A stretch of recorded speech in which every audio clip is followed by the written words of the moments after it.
Hi, and welcome back to Ivy English. I'm Karen. And I'm Chris Gorski. Today is October 25th, and today we're going to hear part 2 of the article that we started yesterday, entitled, Are These Organs Really Useless?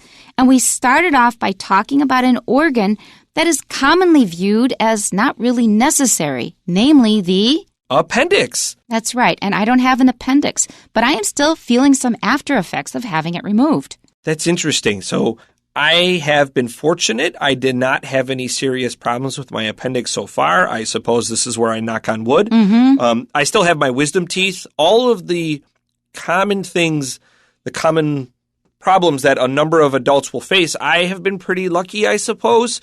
And that's good because I didn't have health insurance growing up. And I would have been in real trouble if I had any serious problems. Which is so sad because this is still the situation of so many Americans now, today. A lot of people just don't see doctors because they can't afford them. Some people end up dying of cancer. It's true. Okay, and on that note, here we are with part 2 of our article. Wisdom teeth are another example of vestigial organs. Why do humans have wisdom teeth? One theory suggests that they were originally intended to help support muscles and tissues in the human face. Another theory indicates that they were initially meant to aid our ancestors in chewing certain tough foods that grew in the wild. As our diets have softened with processed foods, these teeth may become less necessary. Removing one's wisdom teeth can feel like a rite of passage for many young adults. At some point in their late teens to early 20s, most people will have up to all 4 of the molars removed. It's a simple operation, but the recovery can be painful and take at least a week or 2. Despite the short-term inconvenience, orthodontists often deem it necessary to avoid potential risks. Wisdom teeth are the 3rd set of molars to emerge in the human jaw during development. Since they turn up last, they may not have enough space to erupt. Instead, they can crowd out other teeth in the jaw. If a wisdom tooth fails to emerge properly, it can become impacted, a painful condition that may lead to infection. On the other hand, keeping wisdom teeth can be beneficial if they are healthy and properly positioned. Retaining them maintains the original tooth structure, which is advantageous for chewing and overall oral health. Proper dental alignment with wisdom teeth can also prevent other teeth from shifting and affecting one's bite. Furthermore, avoiding surgical removal eliminates the risks and complications associated with the procedure. Thus, the concept of useless organs may need reconsideration in light of evolving scientific understanding. All right, so for the second part of the article, we're going to focus on the wisdom teeth. And like Chris said, I have a lot to say about wisdom teeth because I, again, have firsthand experience. Let's go back to the beginning. Wisdom teeth are another example of vestigial organs. That's very straightforward. Another, because we've already talked about the appendix as being an example of a vestigial organ. Why do humans have wisdom teeth? That's also pretty straightforward. So if they are not that useful and they can create problems, why do we have them in the first place? One theory suggests that they were originally intended to help support muscles and tissues in the human face. I personally do not find that very convincing because if we have these big teeth that are used for grinding, which was what molars are, you are actually grinding with your molars, we probably were eating something that needed grinding. So this thing I'm not really convinced by. Another theory indicates that they were initially meant to aid our ancestors in chewing certain tough foods that grew in the wild. If you have ever tried to survive in the wild and tried to eat some wild plants, you will find that lots of them are extremely fibrous. And so you're really going to have to chew them and probably spit out some of the fiber in order to eat them. The earliest humans were eating food without cooking. This is about 2 million years ago. And this pairs in line with the appendix that was used to help process the cellulose. We can look at other great apes, including our closest ancestors and our closest living relatives, and they all have wisdom teeth, for lack of a better term, and they are also used in grinding out this difficult-to-eat food. Right, and I'm thinking possibly meat as well. Before it was always cooked. So maybe you're eating raw meat. That can be pretty chewy. Yep. All of the living ancestors that we have, relatives that we have, orangutans and gorillas, they all have those wisdom teeth, and they use them pretty well. As our diets have softened with processed foods, these teeth may become less necessary. Now, this was a trigger for me. As soon as I see processed foods, I'm pointing my finger saying, don't eat processed foods. What's wrong with you? Yeah, our genes haven't figured out that we don't need to eat so much macaroni and cheese yet. Processed foods, that means highly processed foods. They have a lot of extra additives. They've been chopped and ground with all kinds of things added to them. We have found that they contribute a lot to chronic diseases. For example, cancer and other serious diseases. So before we go into our next paragraph, I just want to point out the name of wisdom teeth. Number one, in Chinese, it should be pretty easy to understand. But your wisdom teeth, why are they called that? Well, we get them at around the age of like 19 to maybe in our early 20s and stuff. Why are we so wise? When I think I was 19 and 20, I was doing a lot of dumb things. Well, don't forget, this is a very old word that we've had for a very long time to describe our final teeth coming in. People at that time died around the age of 30. You were close at the age 20. You were close to 2/3 done with your life. This was about as wise as you were going to get. And so from our modern concept where we live into our 70s, being wise at the age of 20 is pretty rare. But in the past, when this term was first invented, you were already considered old. Can you imagine going to a 20-year-old for serious advice? I mean, maybe on some things, like how do I use this app? What's the cool bar? Right. And I think they may come in earlier as well. And they are there for a long time before they grow out. They are there in your jaw. So let's keep going for a while, and then I'll tell you my experience. Removing one's wisdom teeth can feel like a rite of passage for many young adults. That's what I was told. So I was, I believe, a sophomore or a junior in high school when it happened to me. So I went to the dentist, he did some x-rays, and found that my wisdom teeth, instead of growing vertically, were growing horizontally. That means the more they kept growing, the more they would be squishing my other teeth, and they would become a big mess. So mine actually grew in horizontally as well, as we'll later learn through Karen's story. I actually still have my wisdom teeth. I couldn't afford the dentist. I've been very lucky. I never had a serious problem with them. So a rite of passage is a ceremony or an event marking an important stage in your life. Generally, we think about the rite of passage of childhood to adulthood, to marriage and death. These are often big things that we celebrate, or we at least mark in the history of our own lives. Okay, and these are impacted teeth. That means that they are stuck into the flesh and bone rather than poking out into the air where they should be. So if you have an impacted tooth, it's in the wrong place. It should be growing upwards, and you should be able to see it, but you can't because it's hidden within the tissue and the bone. And that's what I had. Let's continue. At some point in their late teens to early 20s, most people will have up to all 4 of the molars removed. I was given the option of taking 2 out at a time, and I thought, this is not going to be fun. I want to get it all over with in one fell swoop.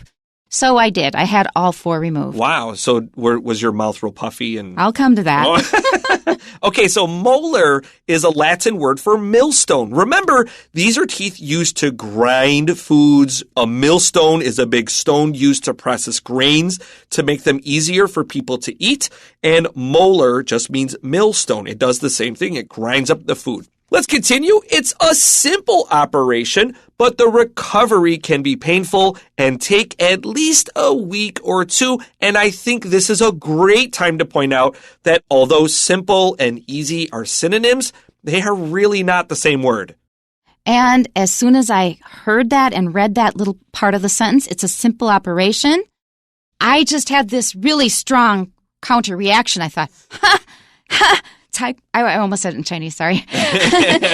No, it was not. It is not. You may call it simple, but man, if you've had it, it is not simple. And in my case, it really was not simple. And the reason was because they were so impacted. You think of with teeth, we say that we pull a tooth, we extract a tooth.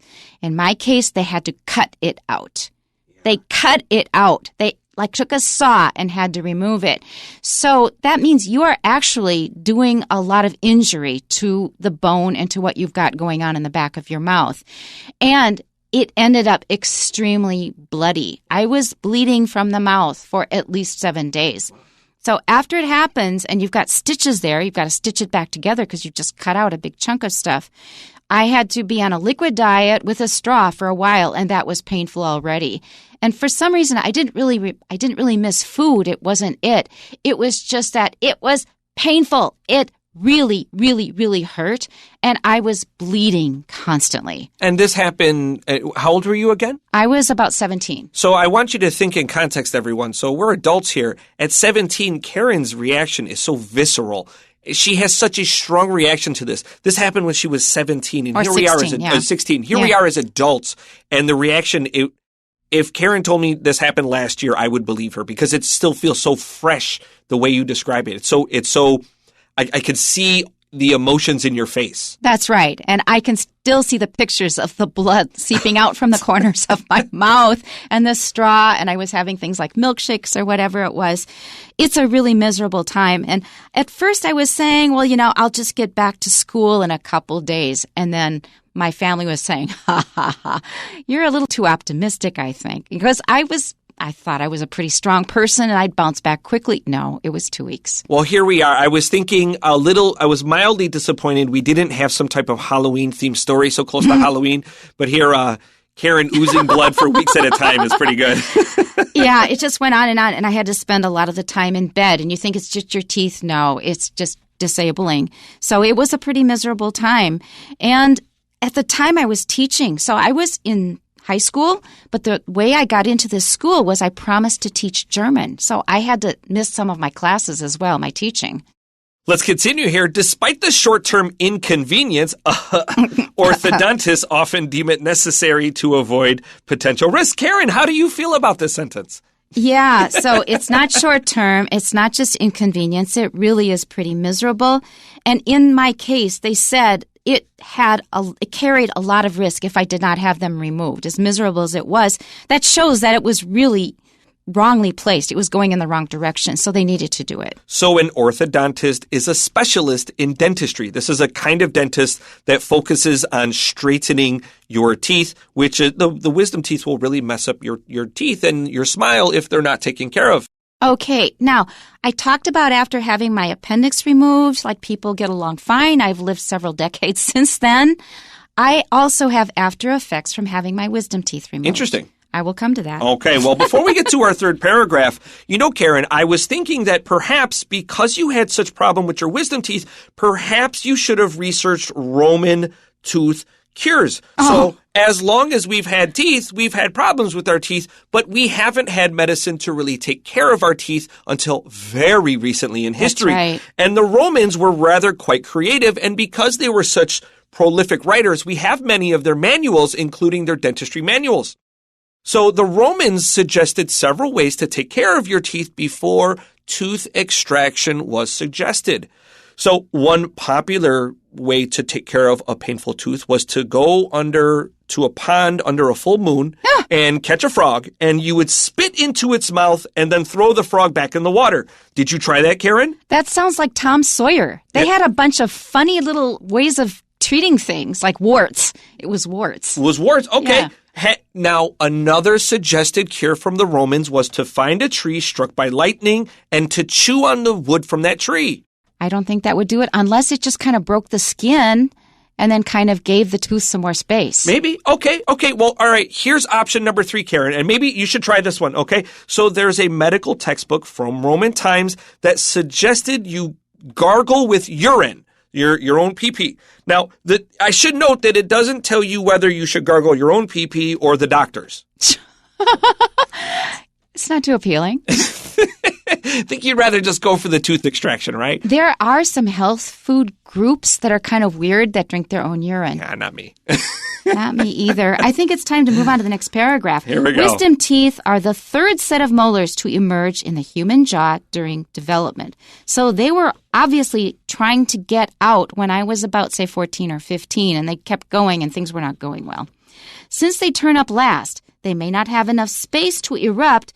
Instead, they can crowd out other teeth in the jaw, which is exactly what was going to happen with me and happens with so many other people. Erupt feels like a very sudden burst of something. Of course, teeth kind of come out slowly, but it's a very colorful word, and we often pair it with teeth. I imagine it's rather painful, and that's the reason why we use this word. Yeah, it means to poke through. So finally you see the white, like when children are growing teeth, when they're teething. It erupts, it pokes through the gums and the bone and everything else. So erupt. Erupt is something we usually use with volcanoes. Yeah, so the volcano erupted. If a wisdom tooth fails to emerge properly, it can become impacted, a painful condition that may lead to infection, which was my situation. Now let's look at our sentence here. The word emerge means to kind of come out slowly. And when something is impacted, as we've discussed a little bit earlier, this is your wisdom teeth becoming trapped in your gums or in your jawbone. They may be pushing against your other teeth, which will hurt a lot. Now, wisdom teeth, of course, is English, but they weren't always known as wisdom teeth in the ancient past, and in other languages, they're, of course, something different. So in the era of Hippocrates, that's the father of medicine, this is around the year 460 BCE, they were called the teeth of self-control, or the teeth of prudence, because they didn't have good ways of taking care of these teeth. And if you were having problems, well, hopefully you are very good at self-control because they will hurt a lot. Oh, no. Now, our next term is from Japanese. I'm going to pass it to Karen because she actually has very nice Japanese pronunciation. I know about that. Oyashirazu. Which means the teeth your parents don't know about. And in Korean, they are called the teeth of first love, which I kind of like. That's a nice way of thinking about it. Yeah, except that you've lost them. You get it. You get your wisdom teeth around the first time you fall in love. That's I don't know. That's a nice story. Yeah. Let's continue to our final paragraph. On the other hand, keeping wisdom teeth can be beneficial if they are healthy and properly positioned. That's what they told me back then, and they said it's very rare that this is the case. I have rarely heard anything good about wisdom teeth. I actually looked up just some general chat forums about people that have wisdom teeth, and it seems to be rather rare to be an adult with your wisdom teeth. I don't have numbers, of course, but I was like surprised that very few people have them. That's true. Okay, let's continue here. Retaining them maintains the original tooth structure, which is advantageous for chewing and overall oral health. I have my wisdom teeth, and I purposely, my back two wisdom teeth are not emerged at all. They have not erupted at all. They're just gum back there. Mm-hmm. I never put pressure on them. I purposely avoid putting food on that space. That's a good idea. Yeah. Which will come out when I tell my story. Okay, let's continue here. Proper dental alignment with wisdom teeth can also prevent other teeth from shifting and affecting one's bite. And that is very true, because when you take something out, you will have reactions from the other things in the neighborhood. They are going to move. Furthermore, avoiding surgical removal eliminates the risks and complications associated with the procedure. Okay, so at the time, I think I recovered okay. It wasn't fun and it wasn't easy, but it was okay, not a big deal after all. So now, many decades later, actually, I am suffering one of the after effects of having no wisdom teeth. And that is, I went to the same dentist for a while and he cleaned my teeth and then he'd say, oh, you need to brush more carefully, this or that. But then the last time I went to that dentist, he said, you've got some serious inflammation here. You've got gum disease, you should watch that. And I thought, you're my dentist. You're supposed to treat it. I was pretty upset, and so I needed to find a new dentist. Now, fortunately, a neighbor introduced a place where her daughter works, and then he diagnosed it right away, took some x-rays, and then he had to do a thorough cleaning below the gums, and he said, I hope I can save this tooth. I go, oh my God, you hope you can save my tooth? It's that serious. He said, yes, you have bone loss because there's a whole area in the back. There's a kind of blank spot where the wisdom teeth would have been, where food gets trapped. And when food gets trapped, then it leads to infection. And if there's infection, then you're eventually going to have bone loss, which is what happened to me. And I was pretty shocked and unhappy because I pride myself in my health. I'm really, really, really careful. And I thought, if we can save the tooth, what's this about? Fortunately, he specializes in this, and a lot of dentists they don't do anything. Oh, you've got some inflammation here, blah, blah, blah. No, he had ways of dealing with it. And he says, well, I hope we can keep the tooth. And then he did a bunch of procedures, and he retaught me how to brush my teeth.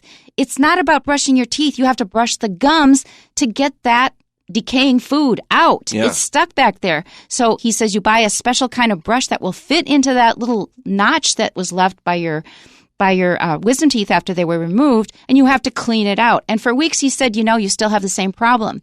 And then I figured, I have to brush the gums, not just the teeth. And the next time I saw him, he says, you got it. It's doing better this time. Wow. Some of the bone, he said, is regrowing. I was so relieved and so grateful. That's the rest of my story. I still have to be super, super careful. He says it's starting down at another tooth, so you're going to have to pay more attention to brushing there. So everybody, please learn from my story. You don't just have to brush your teeth. You have to get right under the gums, the gum line, and you have to brush way in the back of your mouth where you may have some little pockets where food gets trapped. And floss daily. Floss daily. Yeah. Flossing. Yeah. And brushing the gums way back there. That's my story. All right, let's continue here. Our final sentence today is, thus, the concept of useless organs may need reconsideration in the light of evolving scientific understanding. So through our discussion of our wisdom teeth today and our various kind of related stories, it's like, we were talking about vestigial organs, which wisdom teeth were not especially useful for us today. They might have some use, maybe, but I'm guessing most people are happy not to have them. Yeah, but this last statement is really, really true. There are a lot of organs, and Chris gave us a very impressive list of vestigial organs earlier. They probably have functions. We just don't know what they are yet. So try not to get rid of anything in your body if you can absolutely avoid it in any way. Do not get surgery. People have trouble with their vocal folds or anything, or people get like carpal tunnel syndrome. If you can avoid it, do not get surgery for anything unless you really, really have to. All right, we have a couple questions for you. Number 1, from A to F, choose the statements that are true in the passages. Letter A, as species evolve over time, all vestiges disappear, which is not true. Genetics takes a long time, a very long time, to really get rid of some things. B, keeping wisdom teeth can be beneficial for one's oral health. B is one of the correct answers. Letter C, Charles Darwin was the first to invent the word vestigial, and we know that's not true. That was our friend Robert Wittesheim. Yeah. Okay, so C is not a correct answer. D, the removal of the appendix can significantly impact a person's life. Well, not significantly, but it may impact your life. Letter E, scientists now have a full understanding of all parts of the human body. Not False. true. There's so much we don't know. F, according to Robert Wittesheim, there are 86 vestigial organs in the human body, and that is true, so our answers are B and F. Number 2, which phrase in the day 2 passage means not allow a thing any space or opportunity to grow or develop? And that applies especially in the case of teeth, specifically wisdom teeth. The answer is crowd out. Number 3, please fill in the blanks with the information contained in the passages. Okay, so we have a chart here, vestiges and original functions. Then we have appendix and wisdom teeth. And I'll read the first one, to help blank foods. So the answer is to help process or digest foods. We think that was possibly one of the original functions of the appendix. The second sentence is to support the blank and digestive health. So what's another possible function that the appendix had or may still have? To support the immune system and digestive health. Let's go to number 3. This is talking about wisdom teeth. To help maintain blank and tissues of the human facial structure. The answer here is to help maintain muscles and tissues of the human facial structure. Maybe it helps fill out your cheekbones. Exactly, or keep things in place. And to help humans blank tough foods. So if we have some tough foods that we want to process, we're going to have to do a lot of chewing. So in theory, if our wisdom teeth are healthy and present, they can help us chew tough foods. And that is it for today. Please tune in next time. We'll be looking out for you. See you then. Bye-bye. Bye-bye.